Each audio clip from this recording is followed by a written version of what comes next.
Unfucking believable. Four today. Four. Count them. Four. Your Uncle Sanford Pickle Sniffers.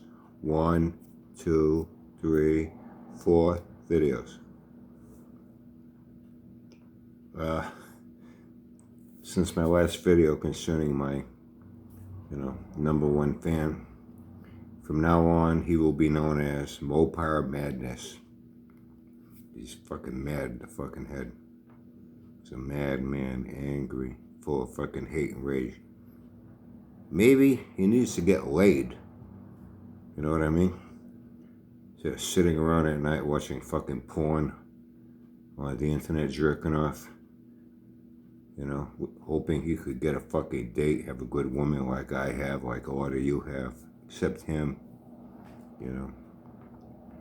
So pathetic he couldn't get fucking laid if he crawled up a chicken's ass and pretended to be a fucking egg. Hey Mike, how you doing? See, I'm not saying your whole name so no one will know. It could be many Mikes. Like I said in my last video, dude, you're lucky. Based on my character, my behavior, my personality, as nice and funny as I can be, I have a side to me that when it comes out, it's not too fucking pretty, I'll tell you right now. It's not pretty at all. And things have happened that I'm not proud of, but it happened. Based on the situation at the time, how do you like my video? See, while I was making that video, I was fucking happy. Laughing at your sorry ass. Were you mad? Were you angry? We are different, very different. Had nothing to do with politics. It's as people. You're all fucking mouth. Just like Sanford, except at least he shows his fucking face. You know what I noticed? I didn't think about it. You don't even show your fucking face on here. You're that much of a fucking coward, people don't even know what you fucking look like. I've had people run their mouth at me on the internet. It's the internet. It's bound to happen. On Facebook, I had the opportunity to actually meet. I admit I went out of my way to meet them. Face to face, and funny thing, they were telling me on Facebook they were going to kick my ass suddenly. They had a change of heart when I was face to face with them, looking them in the fucking eye, looking down on them. They were 5'0", weighed 100 nothing. I'm not King Kong, man. I'm only 6 foot, only 186 pounds. I'm in fairly good shape. I can take care of myself. I don't need my boys to back me up, and every one of our boys in our crew, they don't need any of the rest of us to back them up on a one-on-one situation. I have enough experience under my belt in how to deal with people and things through the military, through the motorcycle culture, and just being the guy that I am. I don't carry a gun. I had too many years of carrying a gun, and I used it to do what they were intended to do over in a sandbox in the Middle East. Do you carry a gun, Mike? You're afraid to go to fucking McDonald's, to get your dollar value meal special? The one they have. Hold on a second, I got a text. I think I know who it's from. Yes, I know who it's from. I'll give him a call later. To go to Walmart, because they have BVD underwear on sale. You need your AR-15 slung over your shoulder to protect yourself. Are you that afraid? Having a face-to-face confrontation with people where you got to throw fucking hands? You afraid of getting hurt? There are people, how can I put this? There is a big difference between arrogance and confidence. People that are arrogant, very often things don't turn out very well for them.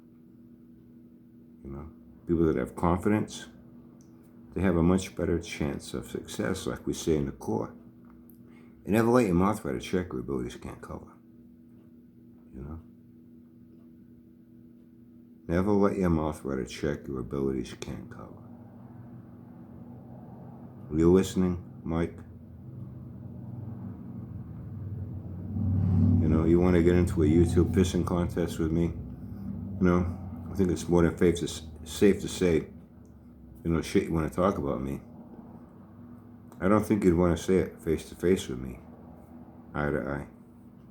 Me, on the other hand, I have no fucking problem. I would welcome the opportunity. See, I don't make threats. I say how I feel. You understand? But if you want to carry on until you decide to take down your channel again because people don't appreciate you the way you feel they should, you know. You want to get, I borrowed this from Auntie Billy to use as a prop. How I used a picture as a prop to give a description of an actual event based on a car accident I had. So it was the only available option I had at that time. So I'm using something of Auntie Billy's as a prop. You want to get into a fucking pissing contest on here with me? See what I've said about Sanford? Dude, I will raise hell with your sorry fucking ass. Better bring one of these if you want to get into a pissing contest.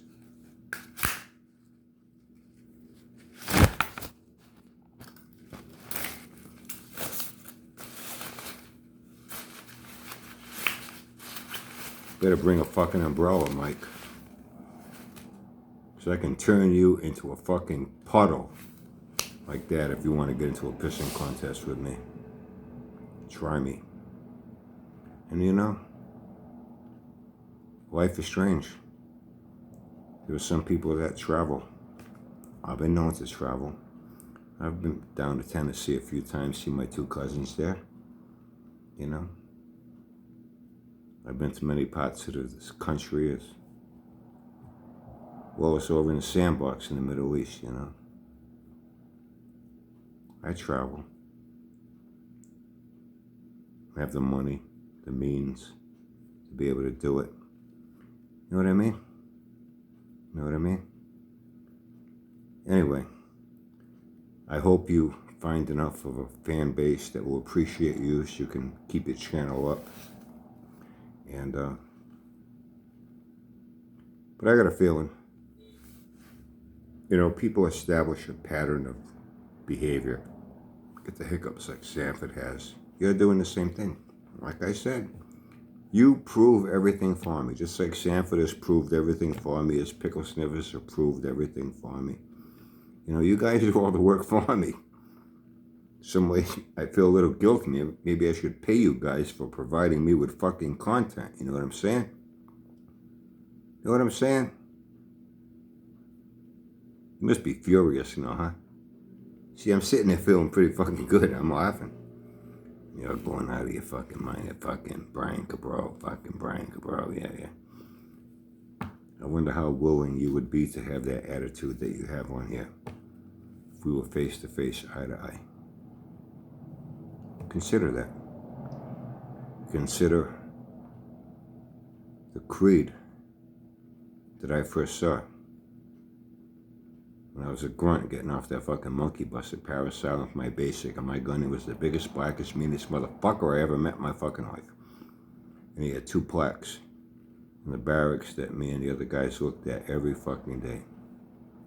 Never let your mouth write a check your abilities can't cover. Number 2, a leader is someone who sets an example worth following. What kind of example are you setting on here? Consider that. Consider that. Consider a few other things I said.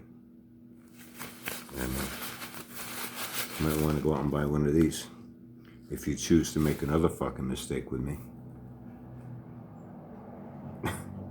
It's up to you. I'm good. No problem on my end.